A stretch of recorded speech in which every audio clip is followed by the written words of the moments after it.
So talk a little bit about this cast. You've made some claims for them as being one of the finest casts that's ever been assembled for the piece. So talk a little bit about that. I think starting with the let's say from the younger generation, I think the young lovers, Lisette Oropeza is clearly one of those the sort of singers to watch, which we all always have our noses out there. This is a really rising young.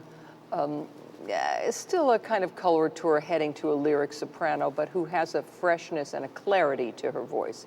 It has that beautiful Mozart texture and purity to it. And she happens to be a gorgeous young singer. And she is paired with the Arcadio of Arturo, who has been here before, he has correct? Indeed, yes. Now he is did a Verdi Mexican. Requiem for us, a Bohème, and he was just in our season opening production of Traviata. Right. Well, I did say to Christopher Kelch, and this is no slight to all the tenors who've been before, I said, this young man is the character. I think he might be the best Arcadio. Now, I've had great Arcadios, any tenor who's out there watching this, but as he captures that sort of zeal and kind of charming, angry young man quality that the character wants, where he's like, I don't want to be on this boat. I want to be a pilot. I want to fly.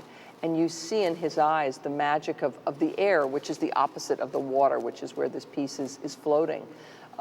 So I think they make an incredibly charming couple, and he's, of course, a native speaker. It's great to have so many native speakers in the piece. Then the middle-aged couple, Nancy Herrera, who I did Carmen with once before.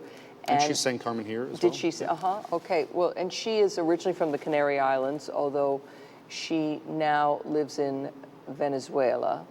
And she is really a text person. What I love about her is her character, Paula, when she has this transformation of believing that her husband is dead and apologizing to him.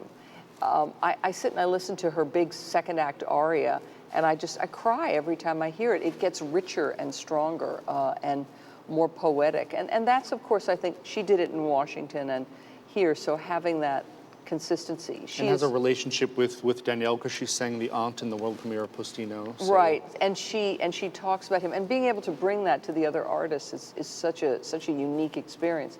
She's paired with Gordon Hawkins, who I'd say he's obviously not a native speaker, but he lives in Arizona, so that's close. And I believe you've worked with him here. Albrecht in the Rheingold. And he was my Albrecht in the Ring in San Francisco, and is a wonderful American artist. He was also my first Porgy in Porgy and Bess, and a great team player and actor.